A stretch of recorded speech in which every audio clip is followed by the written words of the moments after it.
Hi friends, வாங்க இன்றைக்கி வீட்டில் இருக்கக்கூடிய இட்லி மாவு வச்சு ஒரு ஈவினிங் ஸ்நாக்ஸ் தான். டக்குன்னு செய்யக்கூடிய ஒரு ஈவினிங் ஸ்நாக்ஸு. ஸ்கூல்லேருந்து வரும் பசங்களுக்கு, ஆஃபீஸ்லேருந்து வர்றவங்களுக்கு ஈஸியாக செஞ்சு கொடுக்கலாம் இந்த ஸ்நாக்ஸு. ஒரு 2 கப் மாவு இருந்தாலே போதும். நல்லா மேலே முறுமுறுன்னு உள்ளே சாஃப்டாகவும் இருக்கும். எப்படி இருந்திருக்கு பார்த்தீங்களா? இவ்வளோ அருமையாக இருக்குது. செய்கிறதும் ரொம்ப ஈஸி. வாங்க இது எப்படி செய்கிறதுன்னு போய் பார்க்கலாம். ஈவினிங் டீ காஃபி கூட வச்சு சாப்பிட்றதுக்கு அருமையாக இருக்கும். இது அப்படியேவும் சாப்பிட்லாம். கூடவே சட்னி சாம்பார் வீட்டில் இருந்ததுன்னா அதையும் வச்சு சாப்பிடுங்க. அட்டகாசமான டேஸ்ட்டில் இருக்கும். வாங்க எப்படி செய்கிறதுன்னு வீடியோக்குள்ளே போய் பார்ப்போம்.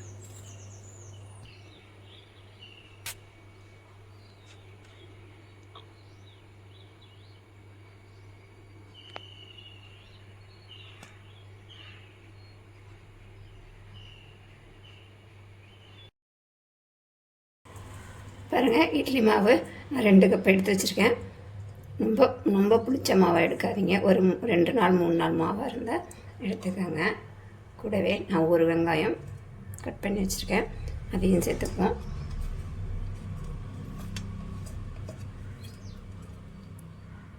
கட் பண்ண இஞ்சி, கொத்தமல்லி, கருவேப்பிலை. பார்த்திங்கன்னா நான் 1/2 ஸ்பூன் மிளகாத்தூள் சேர்த்துக்கிறேன். பச்சை மிளகாய் சேர்த்து செய்யணும்னு செய்யலாம்.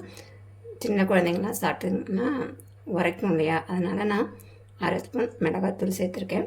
பார்த்திங்கன்னா நான் ஏற்கனவே மாவில் உப்பு சேர்த்துருக்கேன், அதனால் நான் உப்பு சேர்க்கல. உப்பு சேர்க்காத நீங்களாக இருந்தால் இது கூட கொஞ்சம் உப்பு சேர்த்துக்கோங்க. இது கூட 2 ஸ்பூன் கடலைமாவு.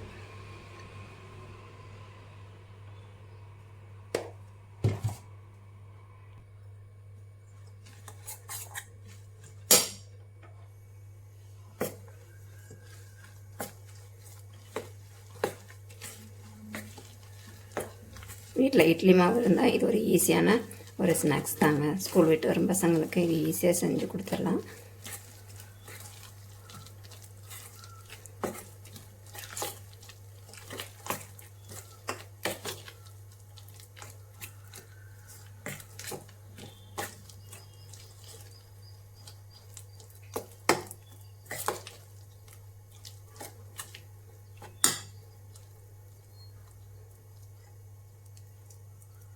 இந்த அளவுக்கு எடுத்துக்கலாம். நல்லா கலந்து எடுத்தாச்சு. வாங்க எப்படி போட்டு எடுக்கிறதுன்னு பார்ப்போம். எண்ணெய் காஞ்சிச்சு.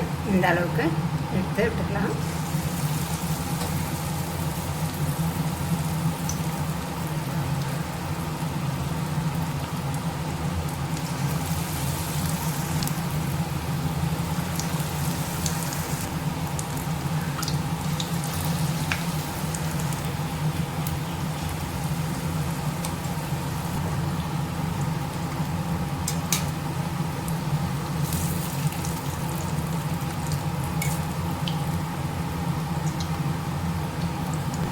மிதமான தீயில நம்ம சுட்டுக்கலாம்.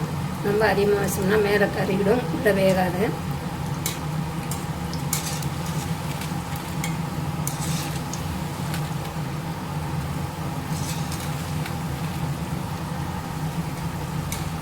அவ்வளோதாங்க, எல்லாமே நல்லா இருந்துச்சு.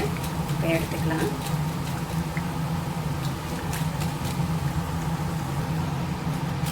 அவ்வளோதாங்க, இட்லி மாவு போண்டா ரெடி ஆகிடுச்சு.